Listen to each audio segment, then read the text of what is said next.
नमस्कार साथियों, फिर से एक बेहतरीन प्रश्न। आपका और मेरा उद्देश्य इस समय एक ही है, बेहतरीन प्रश्न करना है और जिसे कह सकते हैं कि हम पूरी तन्मयता के साथ, पूरे डेडिकेशन के साथ, पूरे समर्पण के साथ अपनी परीक्षाएं देंगे।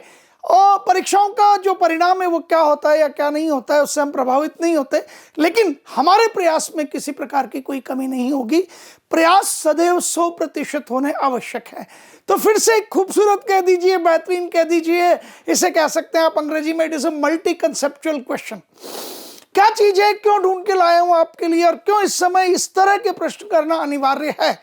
तो मैं आपको बता सकता हूं कि इस प्रश्न में पदार्थ की द्वैत प्रकृति, ये इस पर दूसरी चीज संघट्ट, जिसे आप टक्कर कहते हैं, कॉलिजन अंग्रेजी में कहते हैं, ये उस पर भी आधारित है। और एंटायर फिजिक्स में वेक्टर्स बड़ा इंपॉर्टेंट रोल प्ले करते हैं। आपको मालूम है कि सदिशों का बहुत बड़ा योगदान है, तो ये सदिशों पर भी आधारित है।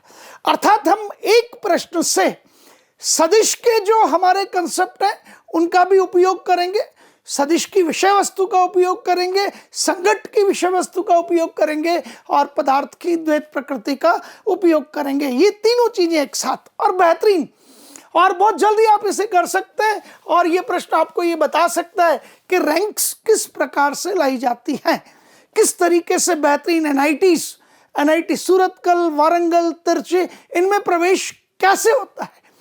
तो ये प्रश्न कहता है दो लंबवत गतिशील कण है, दो लंबवत गतिशील कण है और पहली चीज जिसे कहते हैं जहां से घबराहट होती है, इस प्रश्न में इन कणों के बारे में क्या दे रखा है पहले उसे समझने की कोशिश कीजिए। तो मैंने आपको कहा ये मेरे पास y अक्ष है, ठीक है, और ये मेरे पास क्या है, ये मेरे पास x अक्ष है और दोनों एक दूसरे के लंबवत होते हैं। तो माना कि ये जो कण है आपके पास में, इसकी दिशा को लीजिए, तो ये कण इस दिशा में गतिशील है, इसे आप y अक्ष कह सकते हैं, और ये कण आपका इस दिशा में गतिशील है, इसे आप निश्चित तौर पर x अक्ष कह सकते हैं। आपका प्रश्न कहता है दो लंबवत गतिशील कणों की डी ब्रोगली तरंगदैर्ध्य, डी ब्रोगली तरंगदैर्ध्य, अर्थात उन जब कोई भी कण है उसकी प्रकृति द्वैत प्रकृति है, वो कणीय स्वरूप में भी अपने आप को दर्शाता है और तरंग स्वरूप में भी दर्शाता है। तो तरंग स्वरूप में दर्शाते समय उसका जो तरंगदैर्ध्य होता है वो डी ब्रोगली तरंगदैर्ध्य कहलाता है। और इस पर निश्चित तौर पर प्रश्न आना है। मात्र 2 सूत्रों का एक विषय है, सिर्फ 2 सूत्रों का, और प्रत्येक वर्ष, प्रति वर्ष आपको नीट यूजी कह लीजिए, जेई मेन कह लीजिए, जेई एडवांस कह लीजिए, हर प्रतियोगी परीक्षा में, प्रत्येक प्रतियोगी परीक्षा में प्रश्न देता है। तो आपने कहा इसका डी ब्रोगली वेवलेंथ, पहले कण का डी ब्रोगली वेवलेंथ λ1 है, दूसरे कण का डी ब्रोगली वेवलेंथ λ2 है, दोनों एक दूसरे के लंबवत गतिशील हैं। अब ये कण क्या करते हैं, पूर्णतया अप्रत्यास्थ टक्कर करते हैं, पूर्णतया अप्रत्यास्थ संघट्ट करते हैं। तो जब पूर्ण अप्रत्यास्थ टक्कर, अप्रत्यास्थ संघट्ट में आप समझते हैं गतिज ऊर्जा की हानि होती है। हाँ, ये सब चीजें सीख जाएंगे आप। यदि गतिज ऊर्जा की हानि 0 है तो फिर वो संघट्ट पूर्णतया प्रत्यास्थ है, और प्रत्यावस्थापन गुणांक ई जिसे कहा जाता है उसका मान 1 है यदि पूर्णतया प्रत्यास्थ टक्कर है तो, और पूर्णतया अप्रत्यास्थ टक्कर है, पूर्णतया अप्रत्यास्थ संघट्ट है तो प्रत्यावस्थापन गुणांक ई का मान 0 हो जाता है। मैंने पढ़ा दिया आपको भाई, ई है और ई का मान 0 है, तो आप कहते हैं कि E is equals to 0, it is perfectly inelastic collision, perfectly inelastic collision, E equals to 1, it is perfectly elastic collision. तो ये समझना पड़ेगा, ठीक है। और आप मुझे कहेंगे कि क्या इस कण का वेग मुझे ज्ञात है? नहीं। क्या इस कण का द्रव्यमान मुझे ज्ञात है? नहीं। क्या इन कणों के द्रव्यमान समान है या असमान है, ऐसा प्रश्न में कुछ दे रखा है? ये एक भी सूचना इस प्रश्न में नहीं है, इसीलिए ये इसे घातक बना देती है, लेकिन ये घातक महसूस होता है नहीं। तो मैंने आपको कहा, माना कि इस कण का संवेग कितना होगा, P1, और मैंने यहाँ पे वेक्टर लगाया क्योंकि संवेग एक सदिश राशि है, और इस कण का संवेग कितना होगा, तो मैंने कहा ये P2 सदिश हो गया। और यदि इनके मापांक जिन्हें कहा जाता है, मैग्नीट्यूड जिन्हें कहा जाता है, वो P1 है और ये कितना है, P2 है। और एक आपको सूत्र पता है, नहीं भी पता है तो मैं बता देता हूँ, डी ब्रोगली तरंग दैर्ध्य किसी भी कण की वो H/P के तुल्य होती।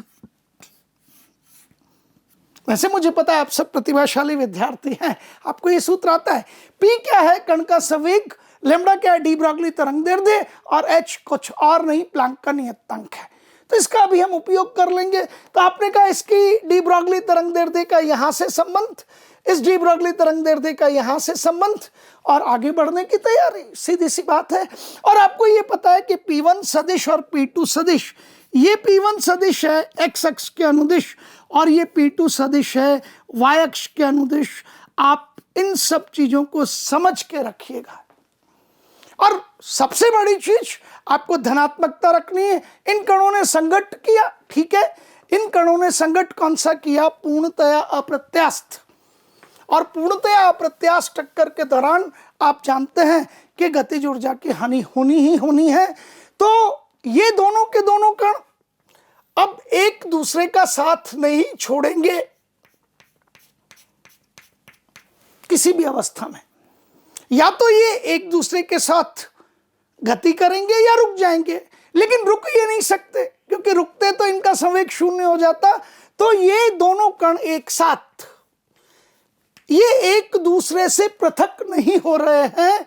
और क्यों नहीं हो रहे हैं, क्योंकि आप जानते हैं कि ये टक्कर कौन सी है, पूर्णतया अप्रत्यास्थ है। और इस समय इनका संवेग कितना ले सकते हैं, इस समय संवेग ले सकते हैं P सदिश, उसका मान कितना है P, और डी ब्रोगली तरंग दैर्ध्य कितनी दे रखी है, डी ब्रोगली तरंग दैर्ध्य लैम्डा दे रखी है।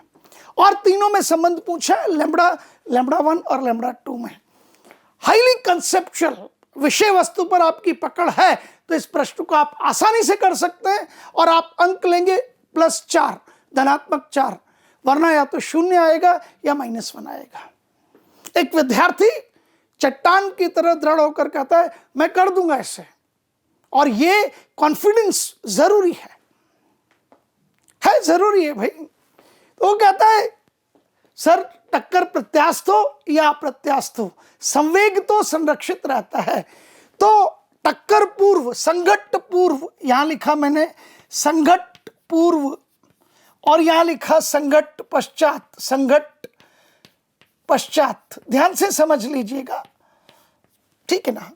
संवेग एक दूसरे के तुल्य होंगे, क्योंकि संवेग तो संरक्षित रहेगा, संवेग तो संरक्षित रहेगा। तो चलिए उस संवेग को संरक्षित रखने की तैयारी कीजिए, करनी ही पड़ेगी, नहीं करेंगे तो फंस जाएंगे। तो संघट्ट पूर्व संवेग, आपका संवेग है P1 सदिश प्लस P2 सदिश, और संघट्ट के पश्चात आपका संवेग है P सदिश।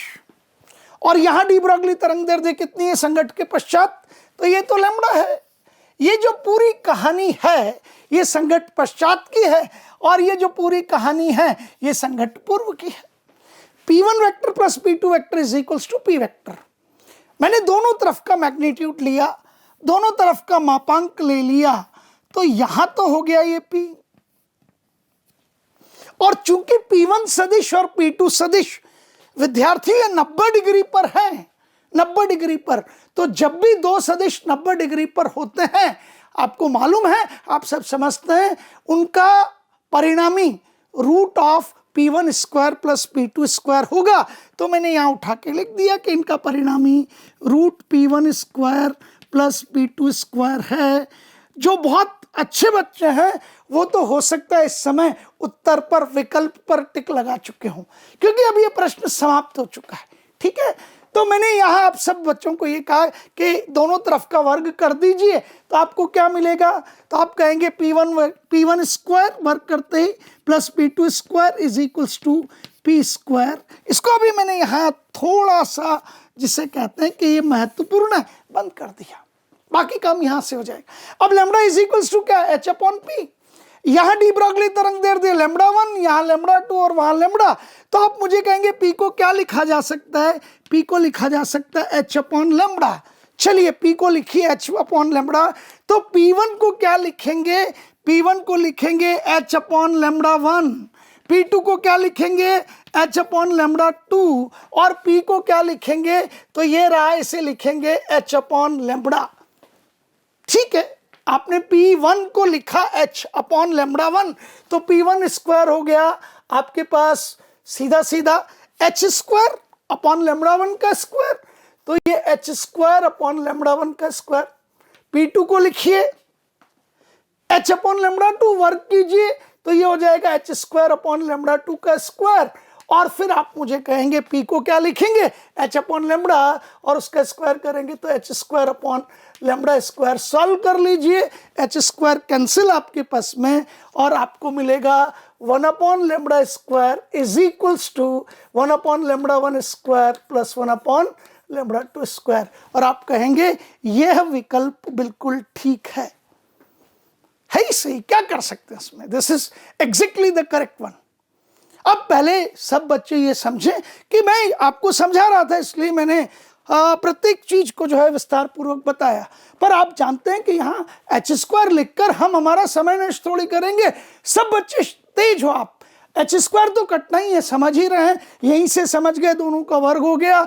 p आपके पास में अंश में है और आपका लैम्बडा हर में है, तो सीधा सीधा उठा के यहीं से पता लग जाता है कि ये मेरा विकल्प ठीक विकल्प है। ठीक है ना। अब क्या क्या आपने ये समझ लिया, दो सदिश यदि एक दूसरे के लंबवत हैं तो उनका परिणामी क्या होगा, सदिश पढ़ लीजिए आज।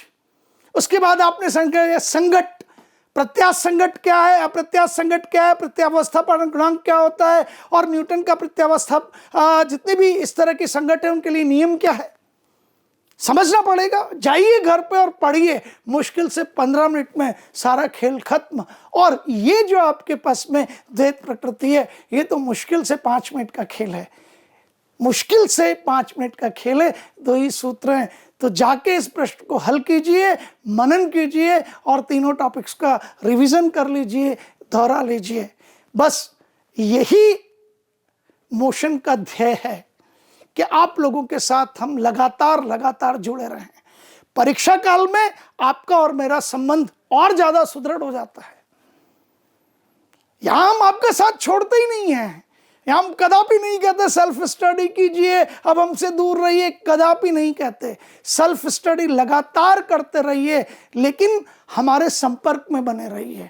जब भी आपको महसूस होता है सीधे संपर्क में आइए और आगे बढ़ते रहिए। मुझे पता है आप सफल होकर रहेंगे, आपको भी मालूम है, मोशन है तो भरोसा है। शुक्रिया, धन्यवाद।